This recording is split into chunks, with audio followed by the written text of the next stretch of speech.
నమస్తే. ఇన్నాళ్ళు నన్ను సపోర్ట్ చేస్తూ, ఎంకరేజ్ చేస్తూ మీ ప్రేమని నాకు అందిస్తున్న ప్రతి ఒక్కరికి కృతజ్ఞతలు. అలాగే ఈ వీడియో కూడా ఖచ్చితంగా మీకు ఉపయోగపడుతుంది. లైక్, షేర్ అండ్ సబ్స్క్రైబ్ చేసి మీ సపోర్ట్‌ని నాకు అందించండి. అలాగే ఈ వీడియో పట్ల మీకున్న అభిప్రాయాన్ని కామెంట్ సెక్షన్‌లో కామెంట్ చేసి తెలియజేయండి. ఇప్పుడు వీడియోని చూద్దాం. నమస్తే. Welcome to our channel. నేను పద్మిని. యూట్యూబ్ అనే మహాసముద్రంలో ఎంతో మంది యూట్యూబర్స్. కొంతమంది మనల్ని నవ్విస్తారు, కొంతమంది మనల్ని ఆలోచింపజేస్తారు, కొంతమంది మనకి ఎన్నో కొత్త విషయాల్ని నేర్పిస్తారు, కొంతమంది మనల్ని ఇన్స్పైర్ చేస్తారు. ఈరోజు మనతో పాటు ఒక అద్భుతమైనటువంటి వ్యక్తి ఉన్నారు. One of my favourite YouTubers అని చెప్పుకోవచ్చు. ఆయన చేతి వంట, అమ్మ చేతి వంట ఎంత కమ్మగా ఉంటుందో ఆయన మాటలు అంత తీయగా ఉంటాయి. అలాగే ఆయన మోటివేట్ చేస్తూ ఉంటారు. ఎన్నో ఆధ్యాత్మికమైనటువంటి విషయాలు చెప్తూ ఉంటారు. మనల్ని అప్పుడప్పుడు నవ్విస్తారు, మరీ అవసరమైతే భయపెడతారు. ఒక్క మాటలో చెప్పాలి అంటే షడ్రసోపేతమైనటువంటి భోజనాన్ని పెడతారు అని చెప్పొచ్చు. ఆయన మరెవరో కాదు, మనందరి ఫేవరెట్ యూట్యూబర్ పళని స్వామి గారు మనతో పాటు ఉన్నారు. మాట్లాడదాం. నమస్కారం అండి. ఏమండి కాసేపు నవ్వుకుందాం. తప్పకుండా. ఎంత అలా నవ్విచ్చేస్తున్నారండి. ఏమిటి కామెడీ యాంగిల్? నేనా?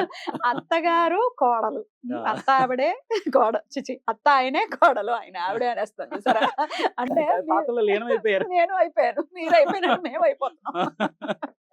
అసలు ప్రతిరోజు ఎప్పుడెప్పుడు వస్తుందా, ఎప్పుడెప్పుడు వస్తుందా అని ఎదురు చూస్తూ ఉన్నాం.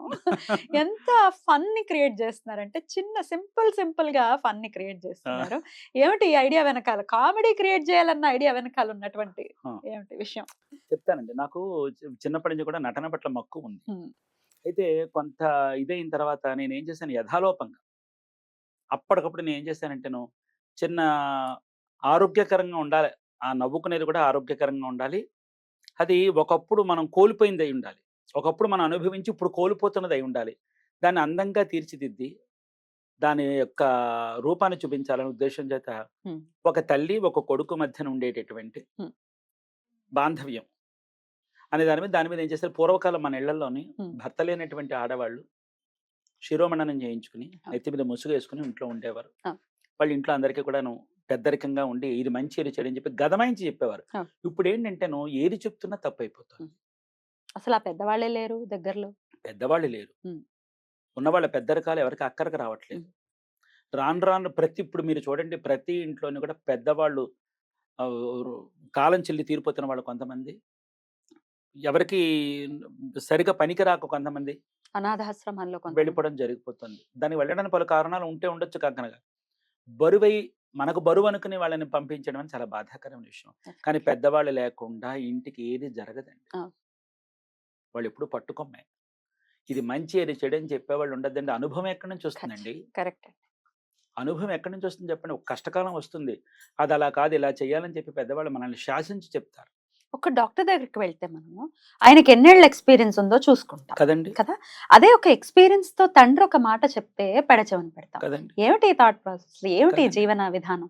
అని చెప్పి నేను ఆలోచించి ఇలా కాదని చెప్పి దాన్ని నేను ఒక అందంగా తీర్చిదిద్ది దాన్ని చూపిస్తే హ్మ్. ఆ మాధుర్యం తెలుస్తుందన్న భావన చేత నేను చేశా. అంటే నేను దీన్ని ఒక ధారావాహికంగా తీయాలని ఒక తృష్ణ ఉంది ఆలోచన. కడుపులో. హా!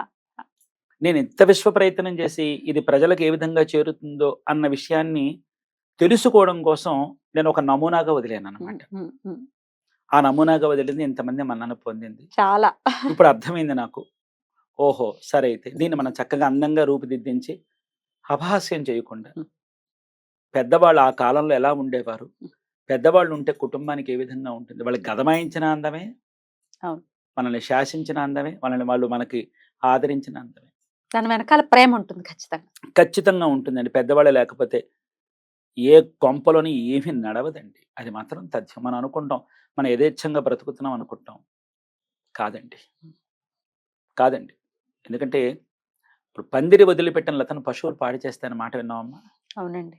పందిరి వదిలిపెట్టిన లతను పశువులు పాడు చేస్తాయి. అందుకే మన వాళ్ళు అందంగా పందిరి కాస్తారు.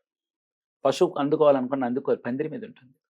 అందుకే మన కుటుంబాన్ని చిన్నాభిన్నం చెయ్యకుండా ఉండడం కోసం మన పెద్దవాళ్ళు పందిరే మనల్ని కాపాడుతూ ఉంటారు.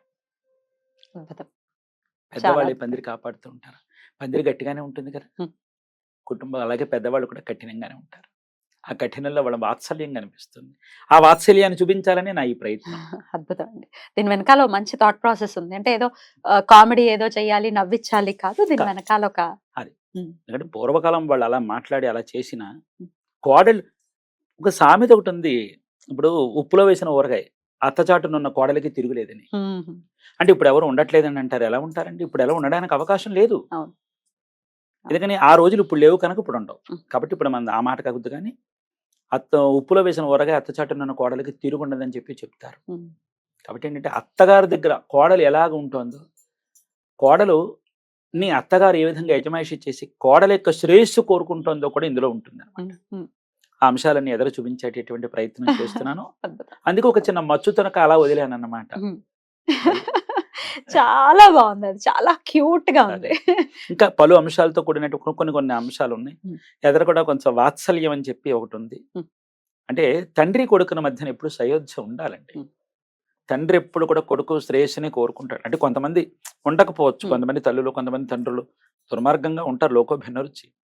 కానీ ఏంటంటే సాధ్యమైనంత వరకు కూడా ఏ తల్లి అయినా తల్లి మమకారంగా చూడడం సహజమే. ఉమ్.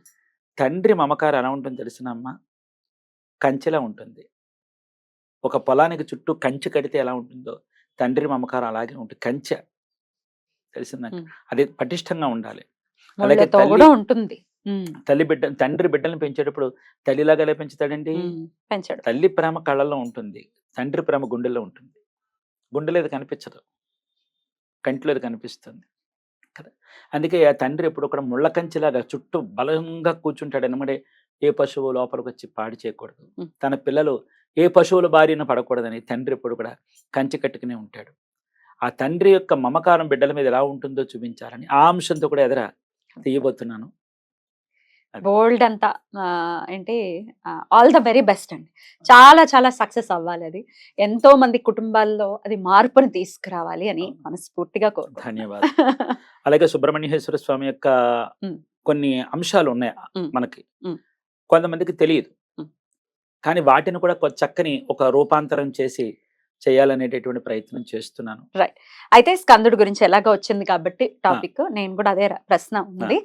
స్కందారాధన ఖచ్చితంగా ఎలా చేసుకోవాలి అనేది ఒకసారి చెప్పండి. స్కందుడిని ఆరాధిస్తే అటు ఇవాళ రేపు మనం చూస్తున్నాం ఆర్థిక పరమైన ఇబ్బందులను తట్టుకోలేకపోతున్నాం. అవునండి. కుజుడికి అధిదేవత స్కందుడు అని చెప్తారు. అవునండి. కుజుడే ఇస్తారు అప్పులు అని కూడా చెప్తూ ఉంటారు. అవునండి. మరి అలాగే వివాహం, పిల్లలు, భార్యాభర్తల మధ్య అవును. సఖ్యత, ఇక ఆయన శత్రుపీడ. శత్రుపీడ, అసలు అసలు ఆయన ఇది అది ఏమిటి, ఏదైనా ప్రసాదించేటటువంటి అపారమైనటువంటి కరుణ కలిగినటువంటి మూర్తి స్కందుడు. అందులో ఎటువంటి సందేహం లేదు. స్కందుడిని ఎలా ఆరాధించాలి, ఎలా ఆయన్ని ప్రసన్నం చేసుకోవాలి మీ ద్వారా అండి? చెప్తాను. ఇప్పుడు మీరు ఒక కరుణ కలిగిన దైవం ఉన్నారు. ఆయనే కందన్ కరుణై. కందన్ కరుణై. కరుణై. స్కందుడి యొక్క కరుణ అపారం. చాలా మంది అనుకుంటారు సుబ్రహ్మణ్యేశ్వరుని ఆరాధన చేయాలంటే మడి, నియమం, నిష్ఠ ఇవన్నీ కావాలండి. ఆచారం కావాలి. లేకపోతే ఆయన చాలా కోప్పడతాడని. కాదా అండి? ఆయన తత్వం అది కాదు. గురు కవచంలో ఒకటి ఉండేది. స్కంద గురు కవచంలో పెట్రవన్ నీ గురు పొరుపదు ఉన్నకడని అని చెప్పి ఒక తమిళంలో ఒక పదం. పెట్రవన్ అంటే కన్న తండ్రి. ఆయన ఒక గురువు. తండ్రి గురువు కూడా ఆయనే. అందుకని నువ్వు తండ్రిగా ఆయన దగ్గరికి వెళ్ళి, నువ్వు ఒక బిడ్డగా నువ్వు ఆయన దగ్గరికి వెళ్ళి నుంచుని చేతులు కట్టుకుని నిలబెడితే, ఏమిరా అలా కట్టుకున్నావు, ఏం కావాలి కానీ అంటాడు. అక్కడ గెలిపే. అదే ఒక గురువుగా భావించి ఆయన దగ్గర నుంచుంటే తాను ఓడిపోయిన గురువు శిష్యుని గెలిపిస్తాడు. అంటే తండ్రి అనుకున్న గురువు అనుకున్న ఆయన దగ్గర నీకు గెలిపే.